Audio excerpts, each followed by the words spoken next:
Hi all, welcome to our channel training BSc. അപ്പോൾ നമ്മൾ ഇന്ന് പഠിക്കാനായിട്ട് പോകുന്നത് മറ്റൊരു SCRT ചാപ്റ്ററാണ്. 9ാം ക്ലാസ്സിലെ തന്നെ ജനാധിപത്യത്തിൻ്റെ വ്യാപനം സ്ഥാപനങ്ങളിലൂടെ.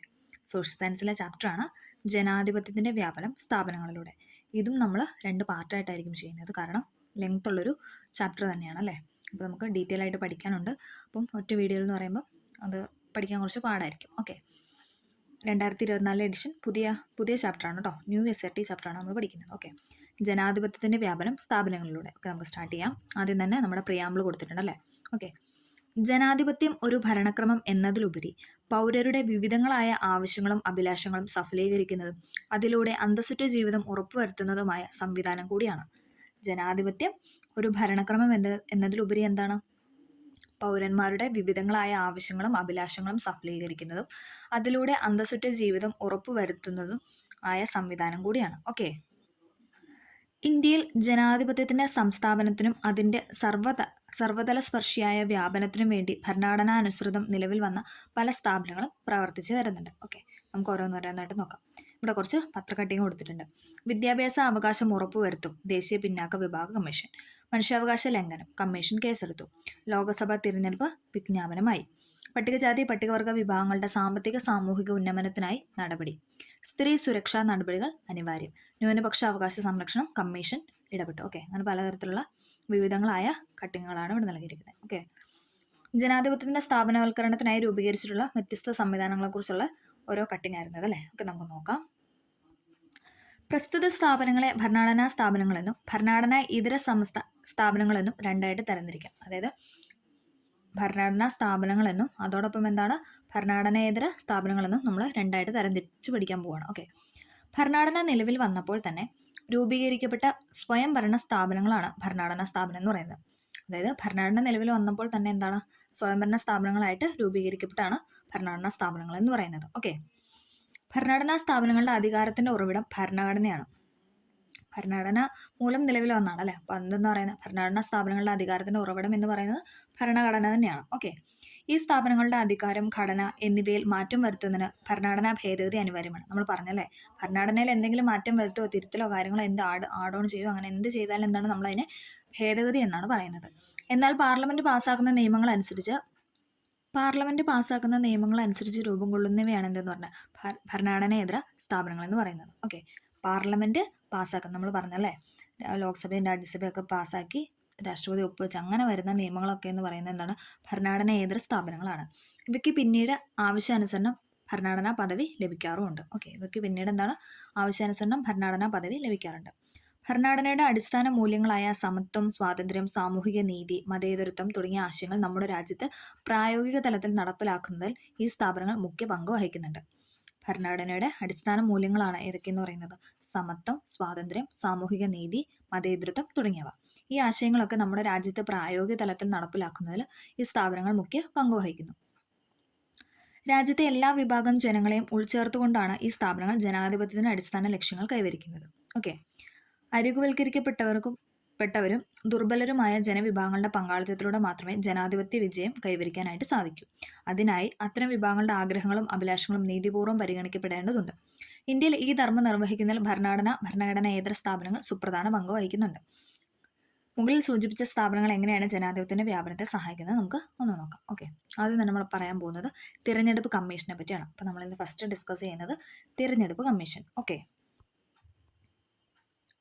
തിരഞ്ഞെടുപ്പുമായി ബന്ധപ്പെട്ട ചില ചിത്രങ്ങളാണ് അല്ലേ നൽകിയിരിക്കുന്നത്, വോട്ട് ചെയ്യുന്നതും ID കാർഡ് കാണിക്കുന്നതൊക്കെ. ഓക്കെ, നമുക്ക് നോക്കാം.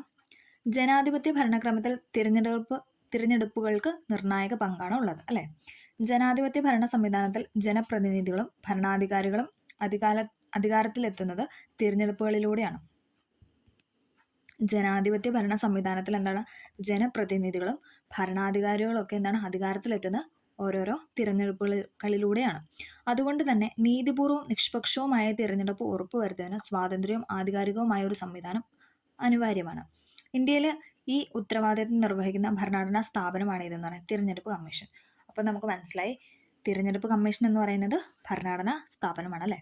അതായത് ഇന്ത്യൻ ഭരണഘടനയിലുള്ളൊരു സ്ഥാപനമാണ് ഇതെന്ന് പറയുന്നത് തിരഞ്ഞെടുപ്പ് കമ്മീഷൻ എന്ന് പറയുന്നത്. ഓക്കെ, നമുക്ക് നോക്കാം.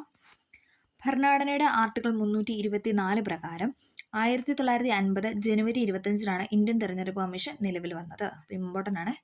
ഭരണഘടനയുടെ ആർട്ടിക്കിൾ 324 ഇമ്പോർട്ടൻ്റ് ആണ്, PYQ ആണ്. ഭരണഘടനയുടെ ആർട്ടിക്കിൾ 324 പ്രകാരം 1950 ജനുവരി 25 ഇന്ത്യൻ തെരഞ്ഞെടുപ്പ് കമ്മീഷൻ നിലവിൽ വന്നത്. ഇന്ത്യൻ തെരഞ്ഞെടുപ്പ് കമ്മീഷൻ നിലവിൽ വന്നത് 1950 ജനുവരി 25. ഓക്കെ. മുഖ്യ തെരഞ്ഞെടുപ്പ് കമ്മീഷനും 2 കമ്മീഷണർമാരും ചേർന്നതാണ് നിലവിലെ തെരഞ്ഞെടുപ്പ് കമ്മീഷൻ. അതായത് നമ്മൾ മുഖ്യ തെരഞ്ഞെടുപ്പ് കമ്മീഷനും മൊത്തം 3 അംഗങ്ങളാണ് അല്ലേ. തെരഞ്ഞെടുപ്പ് കമ്മീഷനിലെ മൊത്തം അംഗങ്ങൾ എന്ന് പറയുന്നത് 3 പേരാണ്. മുഖ്യ തെരഞ്ഞെടുപ്പ് കമ്മീഷണറുണ്ട്, കൂടാതെ ഇതോടുകൂടി 2 കമ്മീഷണർമാരും ഉണ്ട്, മൊത്തം 3 പേര്. രാഷ്ട്രപതിയാണ് ഇവരെ നിയമിക്കുന്നത്. 6 വർഷമോ അല്ലെങ്കിൽ 65 വയസ്സ് വരെയാണ് തെരഞ്ഞെടുപ്പ് കമ്മീഷൻ അംഗങ്ങളുടെ ഔദ്യോഗിക കാലാവധി എന്ന് പറയുന്നത്. 6 വർഷമോ അല്ലെങ്കിൽ എത്രയാണ് 65 വയസ്സ്. 6 വർഷമോ അല്ലെങ്കിൽ 65 വയസ്സ് വരെയാണ് എന്തെന്ന് പറയുന്നത് തെരഞ്ഞെടുപ്പ് കമ്മീഷൻ്റെ കാലാവധി എന്ന് പറയുന്നത്. ഓക്കെ.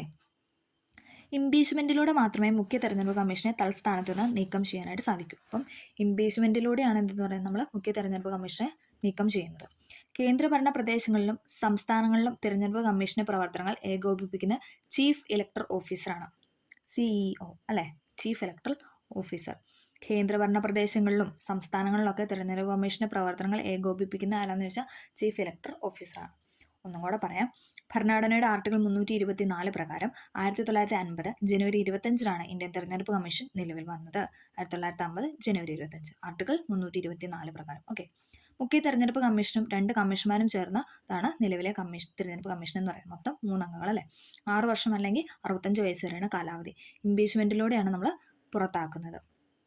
കേന്ദ്രഭരണ പ്രദേശങ്ങളിലും സംസ്ഥാനങ്ങളിലും തെരഞ്ഞെടുപ്പ് കമ്മീഷന്റെ പ്രവർത്തനങ്ങളെ ഏകോപിപ്പിക്കുന്ന ചീഫ് ഇലക്ടറൽ ഓഫീസറാണ്. ഓക്കെ. ഇനി നമ്മൾ പറയാൻ പോകുന്നത് ഇലക്ട്രോണിക് വോട്ടിംഗ് മെഷീനെ പറ്റിയാണ് അല്ലേ. നമ്മൾ വോട്ട് ചെയ്യാനൊക്കെ ഇപ്പം വോട്ടിംഗ് മെഷീനിലൂടെ അല്ലേ. ഇലക്ട്രോണിക് വോട്ടിംഗ് മെഷീൻ ലോകത്തിലെ ഏറ്റവും വലിയ ജനാധിപത്യ പ്രക്രിയയാണ് ഇന്ത്യയിലെ തെരഞ്ഞെടുപ്പ്. തെരഞ്ഞെടുപ്പ് പ്രക്രിയ കൂടുതൽ സുതാര്യമാക്കുന്നതിനും തെരഞ്ഞെടുപ്പ് കുറ്റകൃത്യങ്ങൾ തടയുന്നതിനും തെരഞ്ഞെടുപ്പ് കമ്മീഷൻ നടപ്പിലാക്കിയ സംവിധാനമാണ് എന്തെന്ന് പറയുന്നത് ഇലക്ട്രോണിക് വോട്ടിംഗ് മെഷീൻ EVM.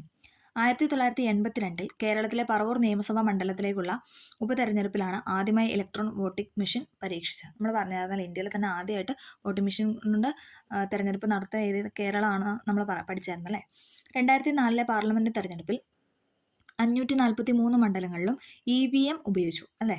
അപ്പോൾ 2004 പാർലമെന്റ് തെരഞ്ഞെടുപ്പ് നടത്തിയപ്പോൾ എന്താണ് 543 മണ്ഡലങ്ങളിൽ എന്താണ് ഇലക്ട്രോണിക് വോട്ടിംഗ് മെഷീൻ ഉപയോഗിച്ചു.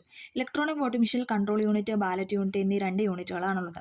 സുതാര്യത ഉറപ്പുവരുത്തുന്നതിനായി voter verified paper audit trail VVPAT important ആണ്. സുതാര്യത ഉറപ്പുവരുത്തുന്നതിനായി voter verified paper audit trail സംവിധാനം ഉൾപ്പെടുത്തിയിട്ടുണ്ട്. തിരഞ്ഞെടുപ്പ് പ്രക്രിയയുടെ വേഗത വർദ്ധിപ്പിക്കുന്നതിനും ഫലപ്രഖ്യാപനം വേഗത്തിലാക്കാനും തിരഞ്ഞെടുപ്പ് ചെലവുകൾ കുറയ്ക്കാനും എന്താണ് ഈ വോട്ടിംഗ് മെഷീന് സഹായിക്കുന്നു. ഓക്കെ. അപ്പോൾ നമ്മൾ EVMനെ കുറിച്ചാണ് പറഞ്ഞത്.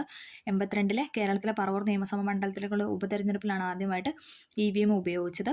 2004 പാർലമെന്റ് തെരഞ്ഞെടുപ്പിൽ എന്താണ് 543 മണ്ഡലത്തിലും ഇലക്ട്രോണിക് വോട്ടിംഗ് മെഷീൻ ഉപയോഗിച്ചു. ഓക്കെ, ക്ലിയർ ആയെന്ന് പ്രതീക്ഷിക്കുന്നു. ജനാധിപത്യത്തിന്റെ സംസ്ഥാപനത്തിനായി രൂപം കൊണ്ട ഭരണഘടനാ സ്ഥാപനം എന്ന നിലയിൽ തിരഞ്ഞെടുപ്പ് കമ്മീഷൻ വളരെ സുപ്രധാനമായ ചുമതലയാണ് നിർവഹിക്കുന്നത് അല്ലേ. ജനാധിപത്യത്തിന്റെ സംസ്ഥാപനത്തിനായി രൂപം കൊണ്ട ഭരണഘടനാ സ്ഥാപനം എന്ന നിലയിൽ തിരഞ്ഞെടുപ്പ് കമ്മീഷൻ എന്താണ് വളരെ സുപ്രധാനമായ ചുമതല ഓക്കെ. നമ്മൾ പറഞ്ഞു ഇംപീച്ച്മെന്റിലാണ് ഇവരെ പുറത്താക്കുന്നതെന്ന് പറഞ്ഞു. നമുക്ക് ഇംപീച്ച്മെന്റ് എന്താണെന്ന് നോക്കാം. ഭരണഘടനാ പദവികളിൽ ഇരിക്കുന്ന വ്യക്തികളെ പ്രസ്തുത സ്ഥാനങ്ങളിൽ നിന്നും പാർലമെന്ററി നടപടികളിലൂടെ പുറത്താക്കുന്ന പ്രക്രിയയാണ് എന്തെന്ന് പറഞ്ഞാൽ ഇംപീച്ച്മെന്റ് അല്ലേ. ഭരണഘടനാ പദവികളിൽ ഇരിക്കുന്ന വ്യക്തികളെ പ്രസ്തുത സ്ഥാനങ്ങളിൽ നിന്നും പാർലമെന്ററി നടപടിക്രമങ്ങളിലൂടെ പുറത്താക്കുന്ന പ്രക്രിയയാണ് എന്തെന്ന് പറയുന്നത് ഇംപീച്ച്മെന്റ് എന്ന് പറയുന്നത്. ഓക്കെ. നമ്മുടെ രാജ്യത്ത് വോട്ടർ പട്ടിക തയ്യാറാക്കുന്നതും വോട്ടർമാർക്ക് തിരിച്ചറിയൽ കാർഡ് നൽകുന്നതും തിരഞ്ഞെടുപ്പ് കമ്മീഷനാണെന്ന് സംഭാഷണത്തിൽ നമുക്ക് മനസ്സിലായി. ഇവിടെ ഒരു ചെറിയൊരു കോൺവെർസേഷനൊക്കെ കൊടുത്തിട്ടുണ്ട് അല്ലേ. അപ്പോൾ നമുക്ക് എന്താണ് നമ്മുടെ രാജ്യത്ത് വോട്ടർ പട്ടിക തയ്യാറാക്കുന്ന വോട്ടർമാർക്ക് തിരിച്ചറിയൽ കാർഡ് അഥവാ ID കാർഡൊക്കെ നൽകുന്ന ആരാണ് തിരഞ്ഞെടുപ്പ് കമ്മീഷനാണ്. ഓക്കെ.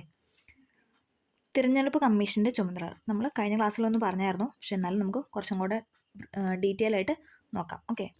തിരഞ്ഞെടുപ്പ് കമ്മീഷൻ ചുമതലകൾ: വോട്ടർ പട്ടിക തയ്യാറാക്കൽ, തിരിച്ചറിയൽ കാർഡ് ലഭ്യമാക്കൽ. രാഷ്ട്രപതി, ഉപരാഷ്ട്രപതി, ലോകസഭ, രാജ്യസഭ, സംസ്ഥാന നിയമസഭകൾ എന്നിവരുടെ തെരഞ്ഞെടുപ്പിനുള്ള മേൽനോട്ടം, നടത്തിപ്പ്, നിയന്ത്രണം ഇതൊക്കെ എന്താണ് കേന്ദ്ര തെരഞ്ഞെടുപ്പ് കമ്മീഷനാണ് അല്ലേ. രാഷ്ട്രപതി, ഉപരാഷ്ട്രപതി, ലോകസഭ, രാജ്യസഭ, സംസ്ഥാന നിയമസഭ അംഗങ്ങൾ എന്നിവരുടെ തെരഞ്ഞെടുപ്പിനുള്ള മേൽനോട്ടം, നടത്തിപ്പ്, നിയന്ത്രണം ഇതൊക്കെ ആർക്കാണ്? തെരഞ്ഞെടുപ്പ് കമ്മീഷനാണ്. പെരുമാറ്റച്ചട്ടങ്ങളുടെ പ്രഖ്യാപനവും നടപ്പിലാക്കലും. പെരുമാറ്റച്ചട്ടങ്ങളുടെ പ്രഖ്യാപനവും നടപ്പിലാക്കലും. രാഷ്ട്രീയ പാർട്ടികൾക്ക് അംഗീകാരം നൽകുന്നു, ചിഹ്നം അനുവദിക്കുന്നു. രാഷ്ട്രീയ പാർട്ടികൾക്ക് എന്താണ്? അംഗീകാരം നൽകുന്നു. നമ്മൾ രാഷ്ട്രീയ പാർട്ടി ആവാനുള്ള ഇതൊക്കെ ഓരോരോ ഘട്ടങ്ങൾ നമ്മൾ കഴിഞ്ഞ ക്ലാസ്സിൽ പറഞ്ഞായിരുന്നു അല്ലേ.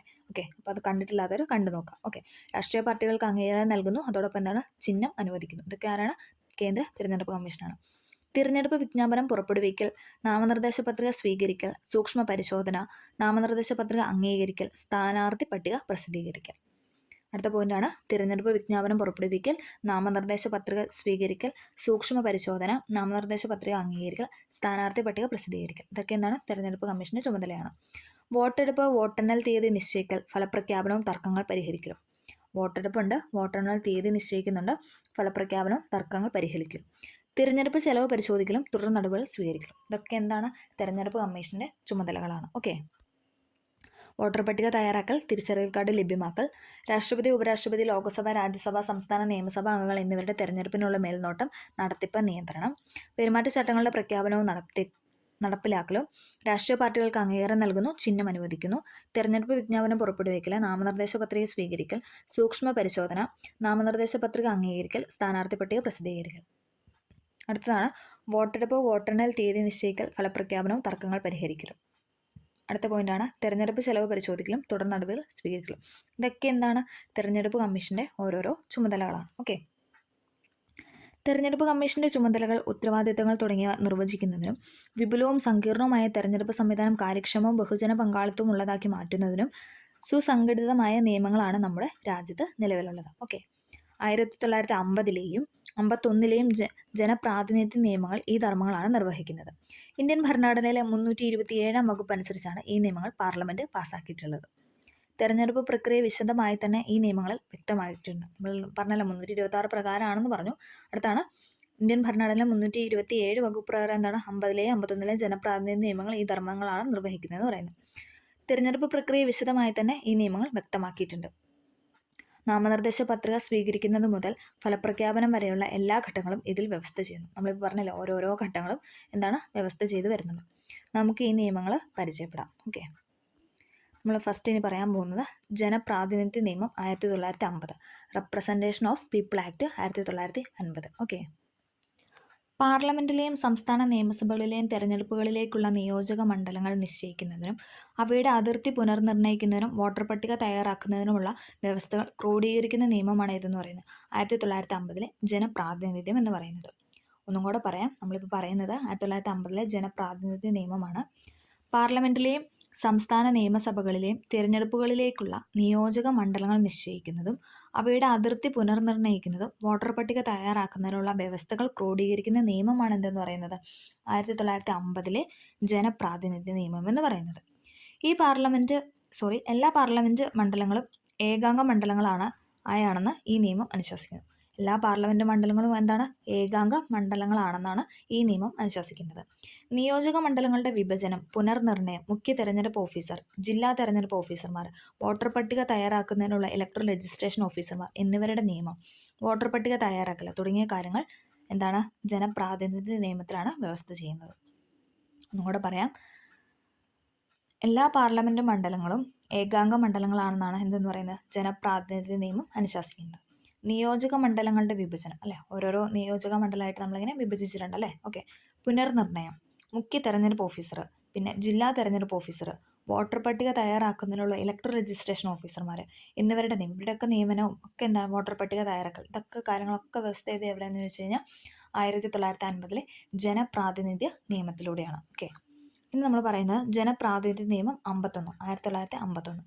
ഇന്ത്യൻ പാർലമെന്റിലേക്കും സംസ്ഥാന നിയമസഭകളിലേക്കും തിരഞ്ഞെടുപ്പ് നടത്തുന്നതിനും തിരഞ്ഞെടുക്കപ്പെട്ടവരുടെ യോഗ്യതയും അയോഗ്യതയും നിർണ്ണയിക്കുന്നതിനും തിരഞ്ഞെടുപ്പ് തർക്കങ്ങൾക്കുള്ള പരിഹാരങ്ങൾ വ്യവസ്ഥ ചെയ്യുന്നതിനുമുള്ള നിയമമാണ് എന്തെന്ന് പറഞ്ഞാൽ 51-ലെ ജനപ്രാതിനിധ്യ നിയമം എന്ന് പറഞ്ഞാൽ. ഇത് നമുക്ക് പെട്ടെന്നൊന്നും അങ്ങനെ കണക്ട് ചെയ്യാൻ പറ്റില്ല, കാരണം പുതിയ ടെക്സ്റ്റിലെ പുതിയ കാര്യങ്ങളാണ്. അപ്പോൾ ഇനിയിപ്പം PSC ഓൾറെഡി ചോദിച്ചു വരുന്നുണ്ട്.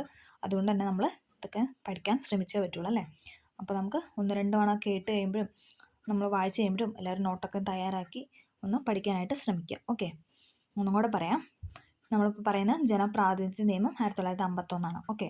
ഇന്ത്യൻ പാർലമെന്റിലേക്കും സംസ്ഥാന നിയമസഭകളിലേക്കും തിരഞ്ഞെടുപ്പ് നടത്തുന്നതിനും തിരഞ്ഞെടുക്കപ്പെട്ടവരുടെ യോഗ്യതയും അയോഗ്യതയും നിർണ്ണയിക്കുന്നതിനും തിരഞ്ഞെടുപ്പ് തർക്കങ്ങൾക്കുള്ള പരിഹാരങ്ങൾ വ്യവസ്ഥ ചെയ്യുന്നതിനുമുള്ള നിയമമാണ് എന്തെന്ന് പറയുന്നത് 51 ജനപ്രാതിനിധ്യ നിയമം എന്ന് പറയുന്നത്.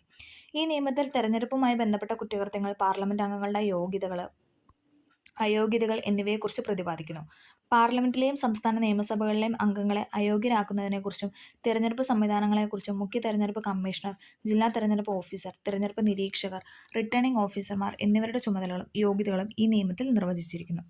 രാഷ്ട്രീയ പാർട്ടികളുടെ രജിസ്ട്രേഷനെക്കുറിച്ചും ഈ നിയമത്തിൽ പ്രതിപാദിക്കുന്നു. അപ്പം 51 ജനപ്രാതിനിധ്യ നിയമത്തിലാണ് എന്താണ് രാഷ്ട്രീയ പാർട്ടികളുടെ രജിസ്ട്രേഷനെക്കുറിച്ചൊക്കെ നിർവചിച്ചിരിക്കുന്നത്. രാഷ്ട്രീയ പാർട്ടികളുടെ രജിസ്ട്രേഷനെക്കുറിച്ചും ഈ നിയമത്തിൽ പ്രതിപാദിക്കുന്നു. ഈ നിയമപ്രകാരം ഏത് സംഘടനയ്ക്കും രാഷ്ട്രീയ പാർട്ടിയായി മാറണമെങ്കിൽ തെരഞ്ഞെടുപ്പ് കമ്മീഷനിൽ രജിസ്റ്റർ ചെയ്യേണ്ടതായിട്ടുണ്ട് അല്ലേ. രാഷ്ട്രീയ പാർട്ടിയായിട്ട് മാറണമെങ്കിൽ എന്താണ് തെരഞ്ഞെടുപ്പ് കമ്മീഷനിൽ രജിസ്റ്റർ ചെയ്യേണ്ടതായിട്ട് ഉണ്ട്. ഓക്കെ. ദേശീയ പാർട്ടി, പ്രാദേശിക പാർട്ടി എന്നീ പദവികൾക്കുള്ള മാനദണ്ഡങ്ങളും തിരഞ്ഞെടുപ്പ് ചിഹ്നങ്ങൾ ലഭിക്കാനുള്ള മാനദണ്ഡങ്ങളും എന്താണ് 1951 ജനപ്രാതിനിധ്യ വ്യവസ്ഥയിലാണ് വ്യവസ്ഥ ചെയ്യുന്നത്. ഓക്കെ. അടുത്തത് ഇവിടെ എന്താണ് സമ്മതിദായക ദിനം അല്ലേ. നാഷണൽ വോട്ടേഴ്സ് ഡേ, ദേശീയ സമ്മതിദായക ദിനം നമുക്കറിയാം അല്ലേ. 1950 ജനുവരി 25 വന്നത് തെരഞ്ഞെടുപ്പ് കമ്മീഷൻ വന്നത് അല്ലേ. അപ്പം ജനുവരി 25 എന്ന് പറയുന്നതാണ് എന്തെന്ന് പറഞ്ഞാൽ സമ്മതിദായക ദിനം എന്ന് പറയാം. ജനുവരി 25 ദേശീയ സമ്മതിദായക ദിനമായിട്ട് ആചരിക്കുന്നത്. 2011 മുതലാണ് ഈ ദിനം ആചരിച്ചു തുടങ്ങിയത്. 1950 ജനുവരി 25 തിരഞ്ഞെടുപ്പ് കമ്മീഷൻ നിലവിൽ വന്നത്.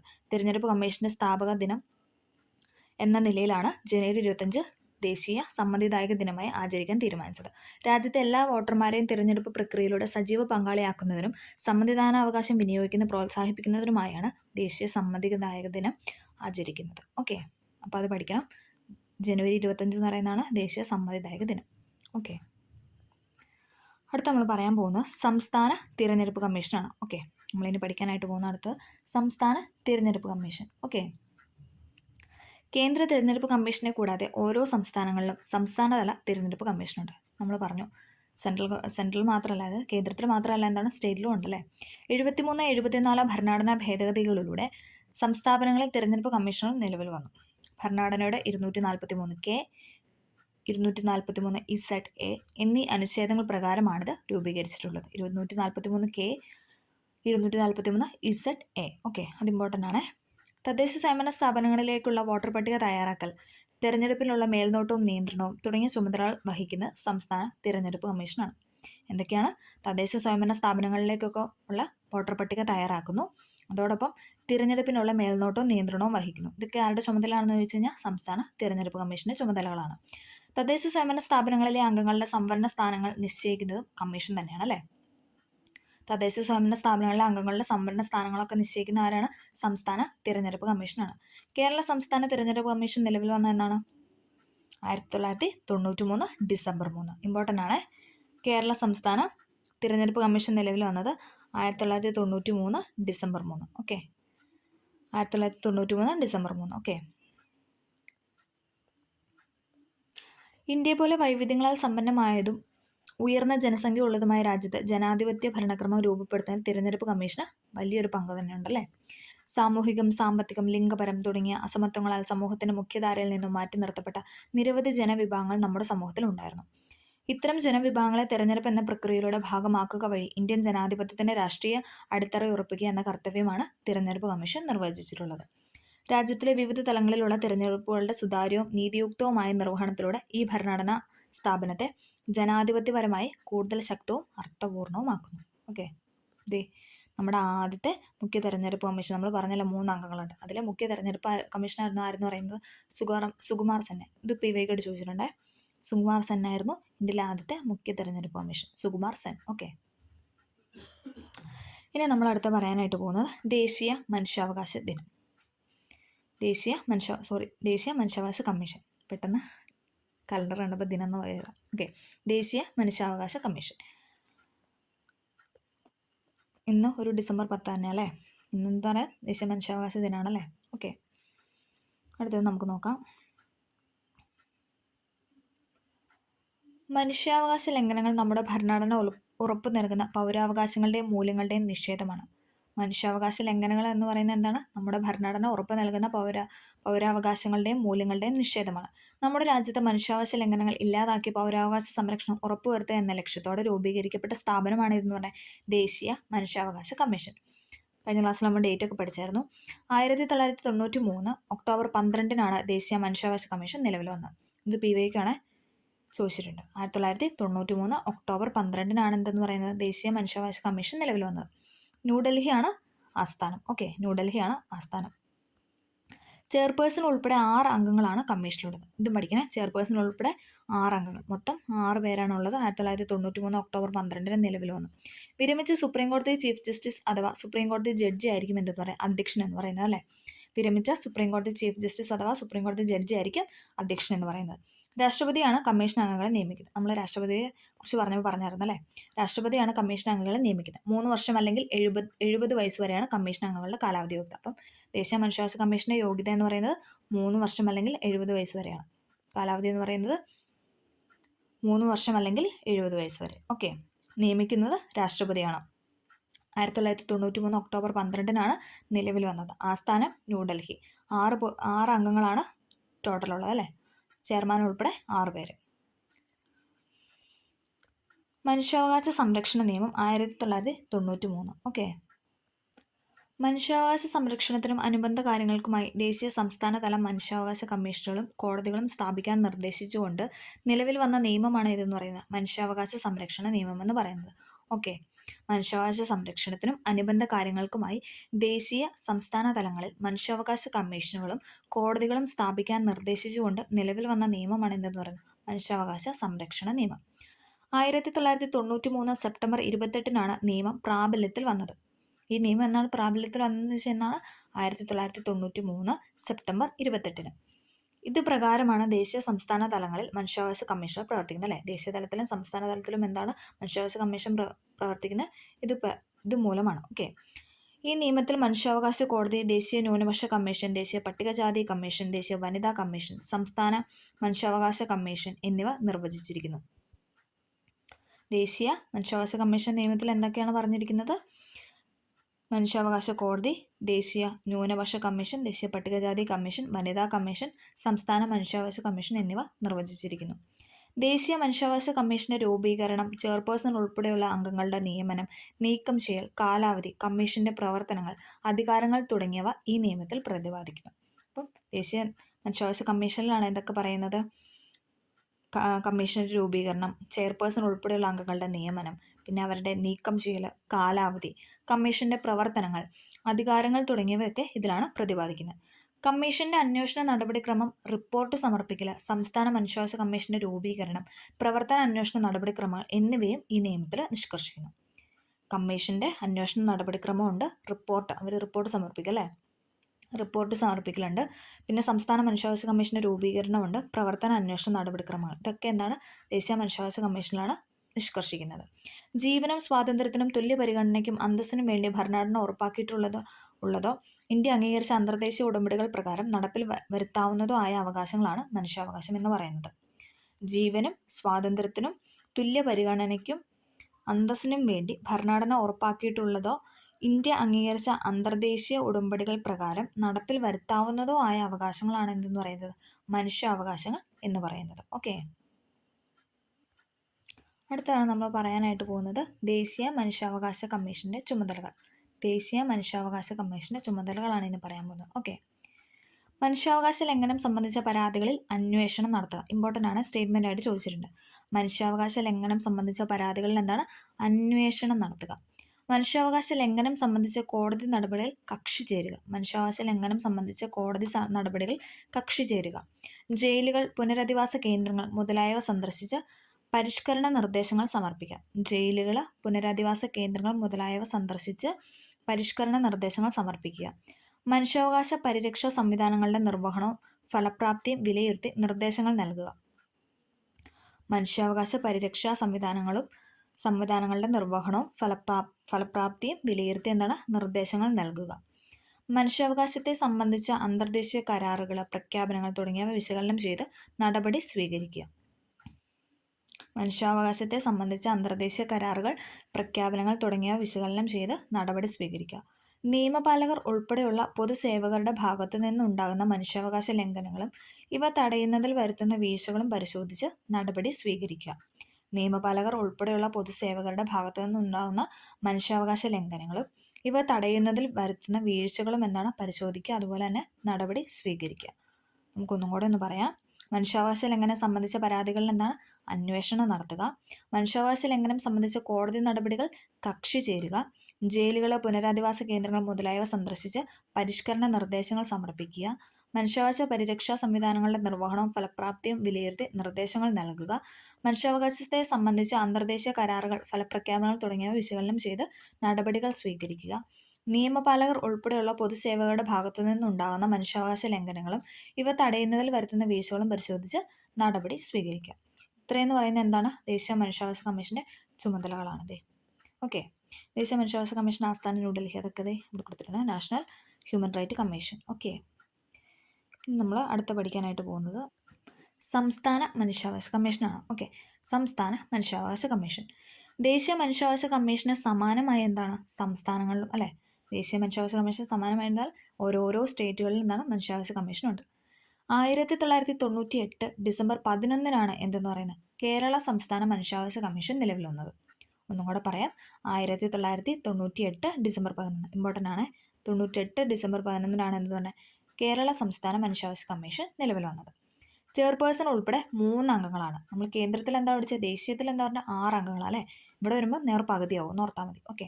3 പേരാണുള്ളത്. ചെയർപേഴ്സൺ ഉൾപ്പെടെ 3 അംഗങ്ങളാണ് സംസ്ഥാന മനുഷ്യാവകാശ കമ്മീഷനിൽ ഉള്ളത്. വിരമിച്ച ഹൈക്കോടതി ചീഫ് ജസ്റ്റിസ് അല്ല ഹൈക്കോടതി ജഡ്ജി ആയിരിക്കും മനുഷ്യാവകാശ കമ്മീഷൻ അധ്യക്ഷൻ. അവിടെ ആരായിരുന്നു? അവിടെ സുപ്രീം കോടതി ചീഫ് ജസ്റ്റിസ് അല്ലെ ജഡ്ജി ആയിരുന്നു അല്ലേ? വിരമിച്ച സുപ്രീം കോടതി ചീഫ് ജസ്റ്റിസ് അല്ലെ ജഡ്ജി ആയിരുന്നു. ഇനി കേരളത്തിൻ്റെ കാര്യം അല്ലെങ്കിൽ സ്റ്റേറ്റിൻ്റെ കാര്യം വരുമ്പോൾ എന്താണ്? വിരമിച്ച ഹൈക്കോടതി ചീഫ് ജസ്റ്റിസ് അല്ലെങ്കിൽ ഹൈക്കോടതി ജഡ്ജി ആയിരിക്കും എന്തെന്ന് പറയുന്നത് മനുഷ്യാവകാശ കമ്മീഷൻ്റെ അധ്യക്ഷൻ എന്ന് പറയുന്നത്. ഗവർണറാണ് കമ്മീഷൻ അംഗങ്ങളെ നിയമിക്കുന്നത്. കേന്ദ്രത്തിൽ രാഷ്ട്രപതിയായിരുന്നു അല്ലേ? അപ്പം സ്റ്റേറ്റിലോട്ട് വരുമ്പോൾ ഗവർണർ. ഓക്കെ. ഒന്നും കൂടെ പറയാം. ദേശീയ മനുഷ്യാവകാശ കമ്മീഷന് സമാനമായ സംസ്ഥാനങ്ങളിലെ മനുഷ്യാവകാശ കമ്മീഷൻ നിലവിലുണ്ട്. 1998 ഡിസംബർ 11 കേരള സംസ്ഥാന മനുഷ്യാവകാശ കമ്മീഷൻ നിലവിൽ വന്നത്. ചെയർപേഴ്സൺ ഉൾപ്പെടെ 3 അംഗങ്ങളാണ് കമ്മീഷനിലുള്ളത്. വിരമിച്ച ഹൈക്കോടതി ചീഫ് ജസ്റ്റിസ്, ഹൈക്കോടതി ജഡ്ജി ആയിരിക്കും മനുഷ്യാവകാശ കമ്മീഷൻ അധ്യക്ഷൻ എന്ന് പറയുന്നത്. ഗവർണറാണ് കമ്മീഷൻ അംഗങ്ങളെ നിയമിക്കുന്നത്. ഓക്കെ. ജനാധിപത്യ വ്യവസ്ഥയിൽ മനുഷ്യാവകാശങ്ങൾക്ക് നിസ്തുലമായ സ്ഥാനമാണ് ഉള്ളത്. മനുഷ്യൻ എന്ന നിലയിൽ അന്തസ്സോടെയും അഭിമാനത്തോടെയും സ്വന്തം അവകാശങ്ങൾ വിനിയോഗിക്കാൻ സാധിക്കുമ്പോഴാണ് ജനാധിപത്യ സംവിധാനം പൂർണ്ണമായും അർത്ഥവത്താകുന്നത്. പൗരന്മാരുടെ മനുഷ്യാവകാശങ്ങൾ സംരക്ഷിച്ച് അതിലൂടെ ജനാധിപത്യത്തിന്റെ വ്യാപനം ഉറപ്പാക്കുന്നതിൽ ദേശീയ മനുഷ്യാവകാശ കമ്മീഷൻ സുപ്രധാന പങ്ക് വഹിക്കുന്നുണ്ട്. ഓക്കെ. അടുത്തതാണ് നമ്മൾ പറയാനായിട്ട് പോകുന്നത് ദേശീയ വനിതാ കമ്മീഷൻ. ഓക്കെ. ദേശീയ വനിതാ കമ്മീഷൻ കുറച്ച് പ്ലക്കാർഡ് പോലെ ഇവിടെ കാണിക്കുന്നുണ്ട് അല്ലേ? നമുക്ക് നോക്കാം. തുല്യനീതി ഉറപ്പുവരുത്തുക, ലിംഗസമത്വം ഉറപ്പുവരുത്തുക, സ്ത്രീ സുരക്ഷ ഉറപ്പാക്കുക, സ്ത്രീകളുടെ അവകാശങ്ങൾ സംരക്ഷിക്കുക, വിദ്യാഭ്യാസ തൊഴിലവസരങ്ങൾ ഉറപ്പുവരുത്തുക, സ്ത്രീകൾക്കെതിരായ അതിക്രമങ്ങൾ അവസാനിപ്പിക്കുക, ലൈംഗിക അതിക്രമങ്ങളിൽ നിന്നും സുരക്ഷ നൽകുക. ഓക്കെ. ഇതൊക്കെ എന്താണ് പറയുന്നത്? സ്ത്രീകളുടെ അവകാശമാണ് അല്ലേ? സമൂഹത്തിൽ സ്ത്രീകൾ അഭിമുഖീകരിക്കുന്ന വിവിധ പ്രശ്നങ്ങളിൽ ഇടപെട്ട് നിയമപരമായ പരിഹാരങ്ങൾ നിർദ്ദേശിക്കുകയും നടപടികൾ ശുപാർശ ചെയ്യുകയുമാണ് ദേശീയ വനിതാ കമ്മീഷന്റെ ചുമതല അല്ലേ? ഒന്നും കൂടെ പറയാം. സമൂഹത്തിൽ എന്താണ് ഓരോരോ സ്ത്രീകൾ അഭിമുഖീകരിക്കുന്ന പലതരത്തിലുള്ള പ്രശ്നങ്ങളുണ്ടല്ലേ? ആ പ്രശ്നങ്ങളെല്ലാം ഇടപെട്ട് നിയമപരമായ പരിഹാരങ്ങൾ നിർദ്ദേശിക്കാം. അതോടൊപ്പം എന്താണ് നടപടി ശുപാർശ ചെയ്യുകയുമാണെന്ന് പറയാം ദേശീയ വനിതാ കമ്മീഷന്റെ ചുമതല എന്ന് പറയും. വിവിധ പ്രശ്നങ്ങളിൽ ഇടപെട്ട് നിയമപരമായ പരിഹാരങ്ങൾ നിർദ്ദേശിക്കുകയും നടപടികൾ ശുപാർശ ചെയ്യുകയുമാണ് ദേശീയ വനിതാ കമ്മീഷന്റെ ചുമതല എന്ന് പറയുന്നത്. 1992 ജനുവരി 31 ദേശീയ വനിതാ കമ്മീഷൻ സ്ഥാപിതമായത്. 1992 ജനുവരി 31 ദേശീയ വനിതാ കമ്മീഷൻ സ്ഥാപിതമായത്. ഇമ്പോർട്ടൻ്റ് ആണ്, PYക്കാണ്. 1992 ജനുവരി 31. ചെയർപേഴ്സണും 5 അംഗങ്ങളും ഒരു മെമ്പർ സെക്രട്ടറിയും ഉൾപ്പെടുന്നതാണ് കമ്മീഷൻ. അപ്പോൾ ചെയർപേഴ്സൺ ഉണ്ട്, 5 അംഗങ്ങളുണ്ട്, പിന്നെ ഒരു മെമ്പർ സെക്രട്ടറി ഉണ്ട്. ഈ അംഗങ്ങളെ നിയമിക്കുന്ന കേന്ദ്ര സർക്കാരാണ്. ഓക്കെ. ദേശീയ വനിതാ കമ്മീഷൻ അംഗങ്ങളെ നിയമിക്കുന്നത് ആരാണെന്ന് ചോദിച്ചാൽ ആരാണ്? സെൻട്രൽ ഗവൺമെൻറ് അഥവാ കേന്ദ്ര സർക്കാരാണ്. ചെയർപേഴ്സണും 5 അംഗങ്ങളും ഒരു മെമ്പർ സെക്രട്ടറിയുമാണ് ഇതിൽ ഉൾപ്പെടുന്നത്. ഓക്കെ. 3 വർഷമാണ് കാലാവധി എന്ന് പറയുന്നത്. 3 വർഷമാണ് എന്തെന്ന് പറയുക അംഗങ്ങളുടെ കാലാവധി. ഓക്കെ. സ്ത്രീകളുടെ സുരക്ഷയ്ക്കും തുല്യതയ്ക്കും അവകാശ സംരക്ഷണത്തിനുമായി വിപുലമായ അധികാരങ്ങളും ചുമതലകളുമാണ് ദേശീയ വനിതാ കമ്മീഷനുള്ളത്. സ്ത്രീകളുടെ സുരക്ഷയ്ക്കും തുല്യതയ്ക്കും അവകാശ സംരക്ഷണത്തിനുമായി വിപുലമായ അധികാരങ്ങളും ചുമതലകളുമാണ് ദേശീയ വനിതാ കമ്മീഷനിലുള്ളത്. ഓക്കെ. അപ്പോൾ നമ്മൾ പഠിച്ചെന്തായിരുന്നു? ദേശീയ വനിതാ കമ്മീഷൻ. അന്താരാഷ്ട്ര വനിതാ ദിനം നമുക്ക് നോക്കാം. സ്ത്രീകളുടെ അവകാശങ്ങൾ സംരക്ഷിക്കുക, സ്ത്രീകൾക്കെതിരായ അതിക്രമങ്ങളും വിവേചനങ്ങളും തടയുക, സാമൂഹിക മുന്നേറ്റത്തിൽ സ്ത്രീകളുടെ പങ്കാളിത്തം ഉറപ്പുവരുത്തുക തുടങ്ങിയ ഉദ്ദേശ ലക്ഷ്യങ്ങളോടെയാണ് അന്താരാഷ്ട്ര വനിതാ ദിനം ആചരിക്കുന്നത്. എന്നാണ് അന്താരാഷ്ട്ര വനിതാ ദിനം? മാർച്ച് 8 അല്ലേ? നമുക്കറിയാം. മാർച്ച് 8-നാണ് അന്താരാഷ്ട്ര വനിതാ ദിനം. ഇതും ഡേറ്റ് ചോദിച്ചിട്ടുണ്ട്. മാർച്ച് 8. ഓക്കെ, അന്താരാഷ്ട്ര വനിതാ ദിനം ഡേറ്റ് ചോദിച്ചിട്ടുണ്ട്. മാർച്ച് 8. സ്ത്രീകൾക്കെതിരായ അതിക്രമങ്ങൾ തടയുക, രാഷ്ട്രീയ, സാമൂഹിക, സാമ്പത്തിക രംഗങ്ങളിലെ എല്ലാതരം വിവേചനങ്ങൾക്കും അതീതമായി സ്ത്രീകളുടെ ശാക്തീകരണം ഉറപ്പുവരുത്തുക തുടങ്ങിയവ ഈ ദിനാചരണത്തിലൂടെ ഐക്യരാഷ്ട്ര സംഘടന ലക്ഷ്യം വയ്ക്കുന്നു. ഓക്കെ, നമ്മൾ പറഞ്ഞത് അന്താരാഷ്ട്ര വനിതാ ദിനത്തെ പറ്റിയായിരുന്നു. മാർച്ച് 8-ആണ് അന്താരാഷ്ട്ര വനിതാ ദിനം. സാമൂഹ്യ മുന്നേറ്റത്തിൽ സ്ത്രീകളുടെ പങ്കാളിത്തം ഉറപ്പുവരുത്തുക തുടങ്ങിയ ഉദ്ദേശത്തോടെയാണ് എന്തെന്ന് പറഞ്ഞാൽ അന്താരാഷ്ട്ര വനിതാ ദിനം നമ്മൾ ആചരിച്ചു വരുന്നത്. ഓക്കെ, ഇനി അടുത്ത് നമ്മൾ പറയുന്ന ചുമതലകളാണ്. ദേശീയ വനിതാ കമ്മീഷന്റെ ചുമതലകളാണ് നമ്മൾ ഇനി അടുത്ത് പറയുന്നത്. സ്ത്രീ സുരക്ഷയ്ക്കായുള്ള ഭരണഘടനാ വ്യവസ്ഥകളും നിയമങ്ങളും പരിശോധിക്കുക. സ്ത്രീ സുരക്ഷയ്ക്കായുള്ള ഭരണഘടനാ വ്യവസ്ഥകളും അതോടൊപ്പം എന്താണ് നിയമങ്ങളും പരിശോധിക്കുക. സ്ത്രീകളുടെ അവകാശം സംരക്ഷിക്കുന്നതിനായുള്ള നിയമനിർമ്മാണങ്ങൾക്ക് നിർദ്ദേശങ്ങൾ സമർപ്പിക്കുക. സ്ത്രീകളുടെ അവകാശങ്ങൾ സംരക്ഷിക്കുന്നതിനായുള്ള നിർമ്മാണങ്ങൾക്ക് നിർദ്ദേശങ്ങൾ സമർപ്പിക്കുക. ലിംഗനീതി ഉറപ്പുവരുത്തുന്നതുമായി ബന്ധപ്പെട്ട പ്രവർത്തനങ്ങൾ. ലിംഗനീതി ഉറപ്പുവരുത്തുന്നതുമായി ബന്ധപ്പെട്ട പ്രവർത്തനങ്ങൾ. സ്ത്രീകൾ നേരിടുന്ന അസമത്വങ്ങളും വിവേചനങ്ങളും ഇല്ലാതാക്കുന്നതിനുള്ള നിർദ്ദേശങ്ങൾ നൽകുക. എന്താണ് അടുത്ത പോയിന്റ് എന്ന് പറഞ്ഞാൽ? സ്ത്രീകൾ നേരിടുന്ന അസമത്വങ്ങൾ അല്ലെ, സമത്വമില്ലായ്മ, പിന്നെ ഓരോരോ വിവേചനങ്ങൾ, ഇതൊക്കെ ഇല്ലാതാക്കുന്നതിനുള്ള നിർദ്ദേശങ്ങൾ നൽകുക. സ്ത്രീകൾ നേരിടുന്ന വിവിധ പ്രശ്നങ്ങളും ഇടപെടുകയും പ്രശ്നപരിഹാരങ്ങൾ നിർദ്ദേശിക്കുകയും ചെയ്യുക. സ്ത്രീകളെ ബാധിക്കുന്ന വിഷയങ്ങളിലെ നയരൂപീകരണത്തിൽ സർക്കാരുകൾക്ക് ഉപദേശം നൽകുക. ഇതൊക്കെ എന്ന് പറയുന്നത് എന്താണ്? ദേശീയ വനിതാ കമ്മീഷന്റെ ചുമതലകളാണ്. ഒന്നും കൂടെ പറയാം. സ്ത്രീ സുരക്ഷയ്ക്കായുള്ള ഭരണഘടന വ്യവസ്ഥകളും നിയമങ്ങളും പരിശോധിക്കുക. സ്ത്രീകളുടെ അവകാശം സംരക്ഷിക്കുന്നതിനായ നിയമനിർമ്മാണങ്ങൾക്ക് നിർദ്ദേശങ്ങൾ സമർപ്പിക്കുക. ലിംഗനീതി ഉറപ്പുവരുത്തുന്നതുമായി ബന്ധപ്പെട്ട പ്രവർത്തനങ്ങൾ. സ്ത്രീകളെ ബാധിക്കുന്ന വിഷയങ്ങളിലെ നയരൂപീകരണത്തിൽ സർക്കാരുകൾക്ക് ഉപദേശം നൽകുക. സ്ത്രീകൾ നേരിടുന്ന വിവിധ പ്രശ്നങ്ങളിൽ ഇടപെടുകയും പ്രശ്നപരിഹാരങ്ങൾ നിർദ്ദേശിക്കുകയും ചെയ്യുക. സ്ത്രീകൾ നേരിടുന്ന അസമത്വങ്ങളും വിവേചനങ്ങളും ഇല്ലാതാക്കുന്നതിനുള്ള നിർദ്ദേശങ്ങൾ നൽകുക. ഇതൊക്കെ എന്ന് പറയുന്നത് എന്താണ്? ദേശീയ വനിതാ കമ്മീഷന്റെ ചുമതലകളാണ്. ഓക്കെ, അടുത്ത് നമ്മൾ പറയാൻ പോകുന്നത് കുറച്ച് നിയമങ്ങളാണ്. നമുക്ക് നോക്കാം. സ്ത്രീകളുടെ അവകാശങ്ങളും സുരക്ഷയും ഉറപ്പുവരുത്തുന്നതിനായിട്ടുള്ള നിയമങ്ങൾ എന്താണ് നമ്മുടെ രാജ്യത്ത് നിലവിലുണ്ട് അല്ലേ? അപ്പോൾ നമുക്ക് 1-2 നിയമങ്ങളൊക്കെ പരിചയപ്പെടാം. ഇമ്പോർട്ടൻ്റ് ആണ്, ചോദിച്ചിട്ടുണ്ട്. ആദ്യം തന്നെ എന്താണ് പഠിക്കുന്നത്? സ്ത്രീധന നിരോധന നിയമം 1961. ഡേറ്റ് ചോദിച്ചിട്ടുണ്ട്, അതായത് ഈ വർഷം ചോദിച്ചിട്ടുണ്ട്. സ്ത്രീധന നിരോധന നിയമം 1961. സ്ത്രീധന നിരോധന നിയമം 1961. ഓക്കെ, സ്ത്രീധനം എന്ന ദുരാചാരം സമൂഹത്തിൽ നിന്നും തുടച്ചു നീക്കുന്നതിനും സ്ത്രീധനത്തിന്റെ പേരിലുള്ള അതിക്രമങ്ങൾ തടയുന്നതിനും വേണ്ടി 1961 പാർലമെന്റ് പാസാക്കിയ നിയമമാണ് എന്തെന്ന് പറയുന്നത്? സ്ത്രീധന നിരോധന നിയമം. അപ്പം 1961 പാർലമെന്റ് പാസാക്കിയത്. ഓക്കെ, വിവാഹവുമായി ബന്ധപ്പെട്ട് നിർബന്ധിതമായോ ധാരണകൾ പ്രകാരമോ നൽകുന്ന ധനമാണ് എന്തെന്ന് പറഞ്ഞാൽ സ്ത്രീധനം എന്ന് പറയുന്നത്. വിവാഹവുമായി ബന്ധപ്പെട്ട് നിർബന്ധിതമായോ മുൻധാരണകൾ പ്രകാരമോ നൽകുന്ന ധനമാണ് സ്ത്രീധനം. ഒരു നിശ്ചിത തുകയോ ആഭരണങ്ങളോ സ്വത്തോ കൊടുക്കാമെന്നുള്ള വാഗ്ദാനമാണ് ഒരാളെ വിവാഹത്തിന് സമ്മതിപ്പിക്കുന്നതെങ്കിൽ അതും സ്ത്രീധനമാണ്. എന്താണ്? ഒരു നിശ്ചിത തുകയോ ആഭരണങ്ങളോ സ്വത്തോ കൊടുക്കാമെന്നുള്ള വാഗ്ദാനമാണ് ഒരാളെ വിവാഹത്തിന് സമ്മതിപ്പിക്കുന്നതിൽ എങ്കിൽ അതിനെ നമ്മൾ എന്തെന്ന് പറയുന്നു? സ്ത്രീധനം എന്ന് പറയുന്നു. ഈ നിയമപ്രകാരം സ്ത്രീധനം സ്വീകരിക്കുന്നതും നൽകുന്നതും കുറ്റകരമാണ്. അപ്പം 1961 സ്ത്രീധന നിരോധന നിയമപ്രകാരം സ്ത്രീധനം സ്വീകരിക്കുന്നതും നൽകുന്നതും എന്താണ്? കുറ്റകരമാണെന്നാണ് പറയുന്നത്. ഓക്കെ, 1961 സ്ത്രീധന നിരോധന നിയമം. അടുത്തൊരു ഇമ്പോർട്ടൻ്റ് ആയ പോയിന്റ് ആണ് എന്ന് പറയുന്നത് ഗാർഹിക നിരോധന നിയമം. ഗാർഹിക നിരോധന നിയമം 2005. ഗാർഹിക നിരോധന നിയമം 2005. നമ്മുടെ രാജ്യത്ത് 2006 ഒക്ടോബർ 26-നാണ് ഗാർഹിക പീഡന നിരോധന നിയമം പ്രാബല്യത്തിൽ വന്നത്. പഠിക്കണം. 2006 ഒക്ടോബർ 26. 2006 ഒക്ടോബർ 26-നാണ് ഗാർഹിക പീഡന നിരോധന നിയമം നിലവിൽ വന്നത്. ജീവിത പങ്കാളിയിൽ നിന്നോ ബന്ധുക്കളിൽ നിന്നോ സ്ത്രീകൾക്ക് നേരിടേണ്ടി വരുന്ന പീഡനങ്ങളിൽ നിന്ന് സംരക്ഷണം നൽകുന്നതാണ് എന്തെന്ന് പറഞ്ഞാൽ ഗാർഹിക പീഡന നിരോധന നിയമം കൊണ്ട് ഉദ്ദേശിക്കുന്നത്. ജീവിത പങ്കാളിയിൽ നിന്നോ ബന്ധുക്കളിൽ നിന്നോ സ്ത്രീകൾക്ക് നേരിടേണ്ടി വരുന്ന പീഡനങ്ങളിൽ നിന്നുള്ള സംരക്ഷണം നൽകുന്നതാണ് എന്തെന്ന് പറയുന്നത് ഗാർഹിക പീഡന നിരോധന നിയമപ്രകാരം ഉദ്ദേശിക്കുന്നത്. സ്ത്രീത്വത്തെ അപമാനിക്കുന്നതും അപകടപ്പെടുത്തുന്നതുമായ എല്ലാ അതിക്രമങ്ങളും ഗാർഹിക പീഡനത്തിന് വിശാല നിർവചനത്തിൽ ഉൾപ്പെടുത്തിയിട്ടുണ്ട്. എന്തൊക്കെയാണ്? സ്ത്രീത്വത്തെ അപമാനിക്കുന്നതും അപകടപ്പെടുത്തുന്നതുമായ എല്ലാ അതിക്രമങ്ങളും എന്താണ്? ഗാർഹിക പീഡനത്തിന്റെ വിശാല നിർവചനത്തിൽ ഉൾപ്പെടുത്തിയിട്ടുള്ള കാര്യമാണ്. ഓക്കെ, അപ്പം ഗാർഹിക പീഡന നിരോധന നിയമം 2005. ഓക്കെ, ഗാർഹിക പീഡനത്തിന് ഇരയാകുന്ന സ്ത്രീകൾക്ക് എന്താണ് സംരക്ഷണവും താമസവും സാമ്പത്തിക സമാശ്വാസ നടപടികളും എന്താണ് ഗാർഹിക പീഡന നിരോധന നിയമപ്രകാരം ഉറപ്പുവരുത്തുന്നുണ്ട്. ഓക്കെ, ഗാർഹിക പീഡനത്തിന് ഇരയാകുന്ന സ്ത്രീകൾക്ക് സംരക്ഷണവും താമസവും ഒക്കെ ഈ നിയമപ്രകാരം ഉറപ്പുവരുത്തുന്നുണ്ട്. ഓക്കെ, അടുത്തതാണ് നമ്മൾ പറയാനായിട്ട് പോകുന്നത് സംസ്ഥാന വനിതാ കമ്മീഷൻ. അപ്പം നമ്മൾ പറഞ്ഞ ദേശീയ വനിതാ കമ്മീഷൻ അല്ലേ, നമ്മൾ അടുത്ത് പറയാനായിട്ട് പോകുന്നത് സംസ്ഥാന വനിതാ കമ്മീഷൻ. 1996 മാർച്ച് 14 കേരള സംസ്ഥാന വനിതാ കമ്മീഷൻ നിലവിൽ വന്നത്. അപ്പം 96 ഇമ്പോർട്ടൻ്റ് ആണ്. 1996 മാർച്ച് 14. തിരുവനന്തപുരമാണ് ആസ്ഥാനം. അപ്പം സംസ്ഥാന വനിതാ കമ്മീഷൻ്റെ ആസ്ഥാനം എന്ന് പറയുന്നത് തിരുവനന്തപുരം.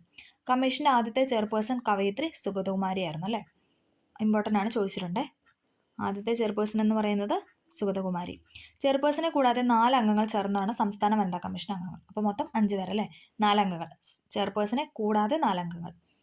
5 വർഷമാണ് അംഗങ്ങളുടെ ഔദ്യോഗിക കാലാവധി. സ്ത്രീകൾ അഭിമുഖീകരിക്കുന്ന നീതി നിഷേധങ്ങൾ ഉൾപ്പെടെയുള്ള വിവിധങ്ങളായ പ്രശ്നങ്ങൾ ഇടപെടുകയും ഉചിതമായ തീരുമാനങ്ങൾ നിർദ്ദേശിക്കുകയും ചെയ്യുക, അതുമായി ബന്ധപ്പെട്ട നടപടിക്രമങ്ങൾ സർക്കാരിന് റിപ്പോർട്ട് നൽകുക തുടങ്ങിയവയാണ് കമ്മീഷന്റെ ചുമതല എന്ന് പറയുന്നത്. എന്തൊക്കെയാണ്?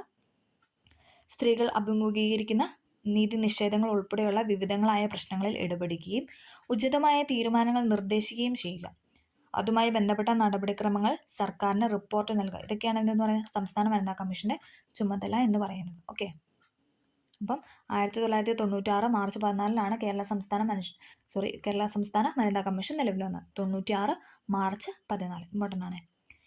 ജനാധിപത്യ വ്യവസ്ഥയിൽ എല്ലാ പൗരരുടെയും അവകാശങ്ങൾ സംരക്ഷിക്കപ്പെടേണ്ടതുണ്ട്.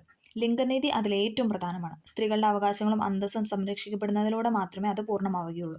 സമൂഹത്തിൽ നിലനിൽക്കുന്ന സ്ത്രീ വിരുദ്ധമായ പ്രവണതകളെ നിയമപരമായി മറികടക്കുന്നതിന് വേണ്ട നടപടികൾ വനിതാ കമ്മീഷൻ കാലാകാലങ്ങളിൽ സ്വീകരിച്ച് പോന്നിട്ടുണ്ട്. ലിംഗനീതി ഉറപ്പുവരുത്തുന്ന ഇത്തരം ഇടപെടലുകളിലൂടെ സ്ത്രീകൾക്ക് തുല്യാവകാശവും അവസരവും ഉറപ്പാക്കി ജനാധിപത്യം ശക്തിപ്പെടുത്തുന്നതിന് വനിതാ കമ്മീഷൻ സുപ്രധാന പങ്കുവഹിക്കുന്നു. ഓക്കെ, അപ്പോൾ നമ്മൾ സംസ്ഥാന വനിതാ കമ്മീഷനും പറഞ്ഞിട്ടുണ്ട്. ഓക്കെ, അപ്പം ഈ ഒരു പോയിന്റ് വെച്ചിട്ട് നമ്മൾ ഈ ചാപ്റ്റർ നിർത്തുവാണ്. അതിനുശേഷം ഇത് പാർട്ട് 2 ആയിട്ട് ഇതിൻ്റെ ബാലൻസ് നമ്മൾ ഇടുന്നതായിരിക്കും. അപ്പം എല്ലാവർക്കും ഇതിഷ്ടമായെന്ന് പ്രതീക്ഷിക്കുന്നു. കുറച്ച് പാടാണ് പഠിക്കാനായിട്ട്, പക്ഷെ എന്നാലും ഇമ്പോർട്ടൻ്റ് ആയ ഒരുപാട് പോയിന്റ്സ് ഉള്ളൊരു ചാപ്റ്ററാണിത്. അടുത്ത എക്സാമിലൊക്കെ ഉറപ്പായിട്ടും ചോദിക്കുന്ന ക്വസ്റ്റ്യൻസ് ഒക്കെ വരാൻ ചാൻസ് ഉള്ള ഒരു ചാപ്റ്റർ കൂടിയാണിത്. അപ്പോൾ അതുകൊണ്ട് എല്ലാവരും കൃത്യമായിട്ട് പഠിക്കാൻ ശ്രമിക്കുക. അപ്പോൾ ഇഷ്ടമെങ്കിൽ ലൈക്ക് ചെയ്ത് സപ്പോർട്ട് ചെയ്യുക. Okay, thank